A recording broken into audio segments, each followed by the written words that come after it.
Hello, I'm Frost, and welcome to my beginner guides for Dual Universe. In this episode, we're going to be looking at everything you need to get up to speed with mining.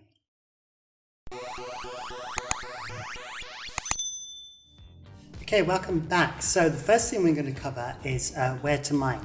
So as you're just starting out, you'll most likely be either on the planet Alioth or you'll be on Sanctuary Moon. Now the thing to be aware of with Sanctuary Moon is that you can only mine in your own hex that you have acquired. You can't mine anywhere else, even if it's unclaimed.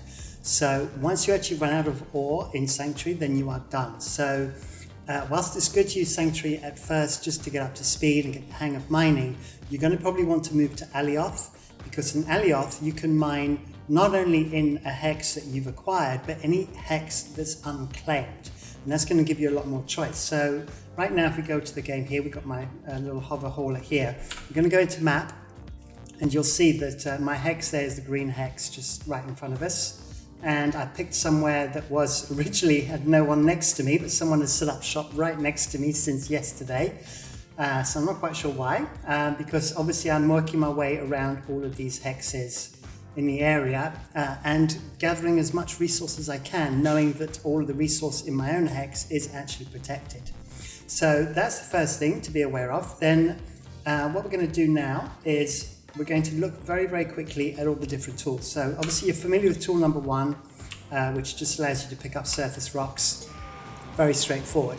Now what we're going to do is we're actually going to be mining underground. So the three tools that we're going to need for that are tool number two, which is actually going to be our mining tool once we actually find the ore. Then tool number three, which is our scanner. And then finally tool number four, which is our detector. So tool number three does your long range and short range. And then tool number four is your super short range. When we get really close to the ore, we actually want to pinpoint exactly where it is. So now we've got the scanner up. You can see I've got two blips on the right. And as I move around, so I'm going to pick a direction. So let's say north. So if I head off north, you can see now that my top bar, my top dot has gone further away, and the other one has stayed set at 200. So we're going to go and head south now, and we're going to do the same thing. We're going to run back to where we were, and then we're going to run past the hover, and you can now see that the two upper dots are heading off towards the south.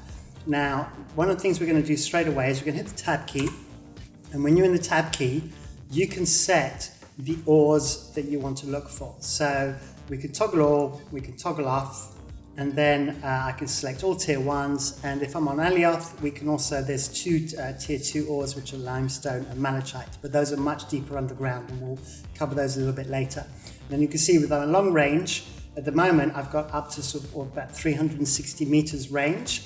And then for short range, you can see it goes up to 40 meters. Now, with the long range, you probably don't have 340 meters. And this brings me on now to the skills. So what we're going to do is we're going to leave all of these selected, because these are the ones we're looking for. And we're going to look at skills very quickly. So let's do F2. And there are three areas that are relevant to mining. The first one, obviously, is miner.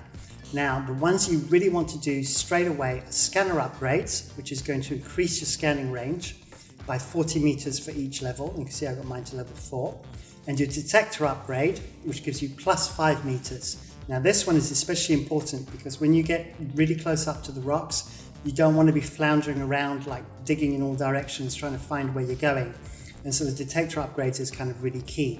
Then we've got mining range, which is the amount of distance that you can actually mine at. And this becomes more relevant when you've got a lot of ore and you're kind of digging a big hole. And as you'll see later, the ability to kind of dig across a crevice is very, very useful. So those are the miner skills. Then you also want to go into your inventory manager and do your nanopack upgrades, which gives you plus 200 liters nanopack volume. As when you're underground, you obviously want to try and collect all the ore that you find in a pack. So that's also very important. And then later on, you will want container proficiency as well.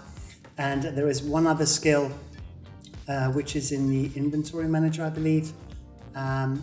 I'll come back to it. I think it's in my equipment manager, but it's when you link a connect primary container augmentation. There we go. That's the one. This basically allows you to extend the range of a linked container. So what a linked container is is if you've got a little ship like I have, which is like a little mining ship, I can, let me just check this tool quickly. I can right click on it, and then I can normally set link container. And then what happens in my inventory, I then have a linked container, and then I can then just move items into my linked container. Now, obviously, if you've got this container with you, we'll come on to like these ships on the next episode, but it's just to bring it to your attention now. Once you've got those, then once you're underground, you can just move stuff into your linked container, and that allows you to keep on mining. Anyway, what we're going to do is we're going to go back to our tool, and we're going to try and find the source. So we're going to pick one of these that's going down. So there we go. So there's one heading down now. There's the kind of light blue one. Okay, now everything's kind of moving away again. So we're going to double back. And what we're going to do is we're going to go back to here. And now we're going to go and try and head east and see if anything starts coming closer. Now everything's going away. So we're going to go west. And once again, we're just going to fly along here. And yeah, now so everything's now getting a little bit closer. So everything's kind of in this general westerly direction. Okay, now you can see that the bottom one is starting to flatten off. So what this means is that it's most likely 200 meters directly below us. So I'm just going to double check. I'm going to go north now, go a little bit slower, and see where they go. Oh yeah, that takes a little bit closer. And yeah, still a little bit closer. And a little bit closer. Okay, good. So we're obviously going down a little slope here, so that's helping as well. Okay, so that's kind of flattened off now. So we're going to go east. And so you're basically doing hot or cold. So you get the general idea. I'm going to go west now. And see, okay, that's going away. So we're going to go east again. There we go. I'm going to go a little bit further east, just see if that goes up again. Yeah, that's going up again. And we'll go west. So what we've done now is we've done all 4 cardinal points, and we know that 160 meters directly below us is this vein of ore. So let me just go into my tab, and we'll click on this quickly, and we'll see it's not the quartz, it's not the hematite, it's the bauxite. There we go. So we know which one it is as well. So what we're going to do now is we're going to drill down. Now there is a technique to this, because one of the things you'll notice is, first of all, we need to press the L key to turn on your light. Now your light also gives you a angle meter on the right hand side there, so you can see it like -7, -15, -20, etc, etc. So what we're going to do is we're going to point directly north, and we're going to aim down at 53 degrees. Now you can go more than that, you can go right down to 75 degrees, but until you build up your avatar skills, you will not be able to come back up the slope that you're going to be creating. So I generally set it to about 53 degrees, and you'll find that's a slope that you can run back up very easily. Then you can either press your left mouse button, and that will just drill one hole like that, or you can just hold down the middle, you click the middle mouse button, and then it will automatically start to drill. So we're going to do that. I'm going to start drilling.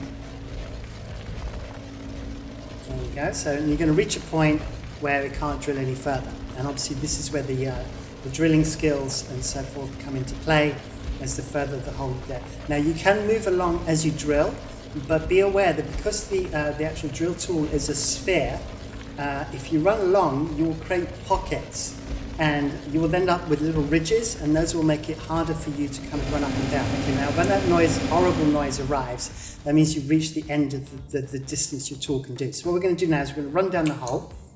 Okay, if you get blocked like that, you just take out the little bit of that's in the way. There we go. Just going to run. No, I'm going to box it a little bit more. And that's we're running down, and you can see that now you can see that the distance is actually reducing. So what we're going to do is we're going to keep on going down, and I'm going to catch up with you in a little while. So I'm not going to bother showing you this little bit. So we'll see you in a sec. Okay, so I've now reached a point where my graph is flattening off. Now the reason why is this is our ore, and this is where we started. And as you can see, we were directly above, but we started digging at 53 degrees. So as we've been going down, we've been getting closer to the ore in terms of depth, but slowly moving away. And now that it's flattened off, we've reached a point where we are kind of moving further away than we are getting closer to it. So what we're going to do now is we are essentially going to turn around and then dig back in the opposite direction. So what we're going to do, so you can, if I just turn around and face back to the south, you can see there's the hole that I dug. So we are now going to go west, and we're going to set ourselves to about 0 degrees. I'm going to go exactly west. There we go. So we're just going to drill a little bit in, just a tiny bit. That will do. Just 2 or 3 things, just so that we're just slightly offset from the hole. Let me just clear this a little bit out here. There we go. 2. There we go. So there's the hole there going back up. And now we're going to continue what we were doing at 53 degrees. So let's get that back down, and we're going to head directly south so that we maintain the right direction. And as you'll see, as soon as I start moving down again, you're going to see that the graph is going to drop straight down again, because now not only are we getting down in depth, closer in depth, we're going to get closer in terms of lateral distance as well. So oops, let me just not knock the mouse, that would help. And here we go. So we're going to roll on down here. There we go. Now you can see that it's dropping down substantially again. So we're getting a nice deep dip in our graph. So I'm maintaining about 53%. And what I'll do is I'm going to catch up with you once we get a lot closer. Right, so I've done some more digging, and as you can see from my graph now, I am literally 40 meters away, and I've got a nicely deep, straight line, meaning I was heading completely in the right direction. And what we're going to do is we're going to hit tab, and if we want at this stage, we can go into short range, and as you can see now, we'll be able to see that in short range. So what we're going to do is we're going to drill a little bit further, just so that I can get into range, and make sure I'm directly heading south, for my detector to then be able to do its job. So there we go, let's make a little bit of space there. In a sec as well, I'm going to show you how you can make your holes bigger. There is a skill for that. But for now, we're just going to keep on moving. I'm going to try and get to less than 20 meters, because even with 0 skills, there we go. So we're less than 20 meters now. Your detector should normally work within that kind of range, even without skilling up. So what we're going to do now is we're going to move over to our detector. Now, our detector has a delay. And you can see now I've got this little fuzzy line coming up. And as you move it around, you can see that it's gone. So it's not in that direction. It's not in that direction. And so what you do is you just basically move it around fairly slowly, all the way around. And obviously you will check your up as well and down, just in case you came over the top or the bottom of it. But as it turns out, the mining was pretty much on the ball here. So if I head back down to, where's my south? Where did I came in from the south, right? You see, it's very easy to lose your direction. There we go. So I was heading south. So there we go. So if we head back south, there we go. The things come up again. So now we should be able to just mine in a straight line now. Minus 12, so just on a slight incline. And hopefully we're going to find our ore. So we may need to move a little bit forwards because, oh, there we go. And that's it, we found the ore. So this is a really good way of finding ore. So essentially you start north, you head down, you wait for your bar to flatten off, you turn around, go back down, and you pretty much land right on top of your ore, or close enough that you can then use your detector. So now the trick is that we need to extract all of this ore. So we're going to use our mining tool, but what we're going to do is we're going to make a little bit of space here, because what we actually want to do is we want to be able to find the edge of the ore. Now the reason for that is I'll be able to demonstrate it for you in a sec. So let me just dig out a little bit here quickly, and then I'm going to show you exactly what I mean. So what we're going to do is we're going to move forwards, and then we hold down the left. We can't automate this one, so you have to hold down the left mouse key. So we're going to hold down the left mouse key, and we're going to mine this ore. So you can see that busy mining the ore. That's great. It's all coming in. There we go. Now, what's going to happen is if I remove some of this rock here that's in the way, let's do that. Let's remove this.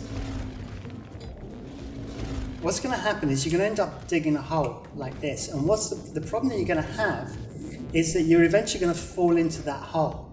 And because you're not going to be able to mine all the way over, and you're going to have to go into the hole to be able to get to the other side, unless you get your mining skills up, and then you've got the reach.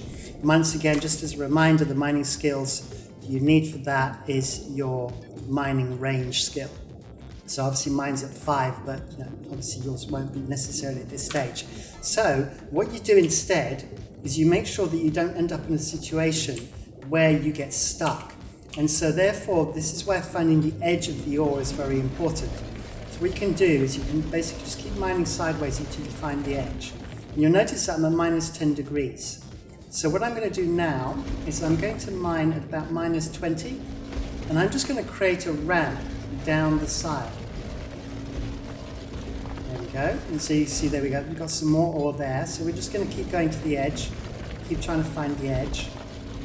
No, it's still going. So we're just going to keep going. There we go. Okay, so I found the edge now. And what this allows me to do is I can then, whoops, nearly fell down the hole. I can then walk down the side, and it will allow me to do all levels of the ore and collect all the ore without actually getting myself stuck in a hole and not being able to get back out. So I've got my little ramp here, and then I can just keep digging down at 20 degrees and just slowly making my way around until I create like a circular path all the way around the ore, and that allows me to move freely around. So if you find that most of the ore is actually above you, then you just go back to your starting point. There's the entrance, and then you just mine at 20 degrees upwards. So you just start mining upwards, and then that way you can create a path going up and around. So there we go, you can see there's some more up there. So let's just mine that quickly. All right, so you get the general idea. So what I'm going to do now is I'm just going to proceed with this until my inventory is full, and then I will catch up with you then.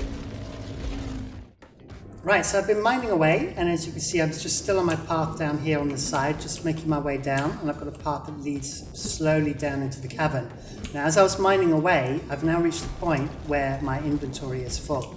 So, the way you can deal with this is essentially you can craft your ore into a refined material straight away. Now, you can hit the K key, and you can then go to nanocrafter only, show only doable, and it will show up the material that you're currently doing. So you go pure aluminium.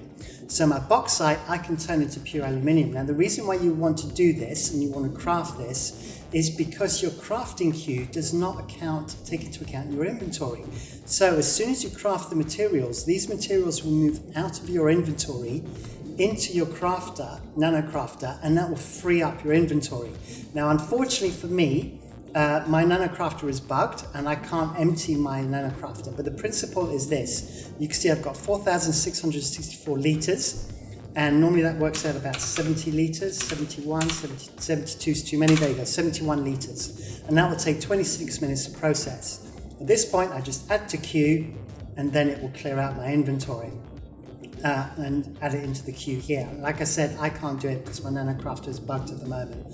So what I can do is, if you remember, I mentioned the link container. So I can just go to my inventory and I can just go move to slot to link container, and there we go. That's now sitting in a container. My nano pack is down at 2% again, and I can continue mining. Now, as you're going along and mining, the other thing to be aware of is that sometimes stuff is hidden behind rocks, so you have to sort of just clear out the rocks a little bit and just try and keep finding the edges of the stuff that you're mining. So there's probably some stuff behind there. There we go. So let's put a little bit there. You can see, I can see a little green edge. And so I'm going to keep going now, and I will catch up with you once this is all completed, as there's one last step we need to do. All right, so it looks like I have cleared out the whole cave. Now at this point, there's one other step you need to do, and that is to bring back your detector again, because there is a chance that there will be some ore tucked away behind one of these rocks out of your field of vision. So for example, if I just scroll down here, you can see there's something down here. So if I have a quick little look, there was a bit that I missed right there. So what I'm going to do is I'm going to pick that up, because even if you leave just one last little bit, it will still show up as a full signal on your scanner. And the last thing you want to do is go back to an area you've mined in before and go digging away, and then you come to this and realize you've already emptied it all, and all you've picked up is literally like 20 litres or 30 litres of ore. So always good to check at the end. You always get a little bit of a delay before it kicks in. There we go. Always good just to double check and slowly just work your way around the cavern before you leave, and make sure that it is all definitely empty. Then, as you could see, if I just go to the edge here, if I'd not created my my little ledge, I could have basically fallen down this hole, and then I'd have had an absolute nightmare trying to make it to my exit. But obviously, because I've made my little ramp down the edge, it means I can just work my way back. Also, by using the north-south mining method, you know that your exit is either going to be directly north or directly south, which means if you get a little bit lost in between all the rocks, you know the general direction is going to be in. So what we're going to do is we're going to trot our way back here, and then the quickest way to get out of a hole is to actually hold the forward key, the shift key, and the space bar for the space pack at the same time, and then you will just shoot up the hole in one go without any issues whatsoever. So there you go. So we're going to run through the water there. As you can see, I'm just plowing back my way through the hole. And we're going to reach our turning point there. So we're just going to go there. We're going to basically head east. There's my east. There we go. And then I should be able to look north. And there we go. There's the hole. And I'm going to be able to find my way back out.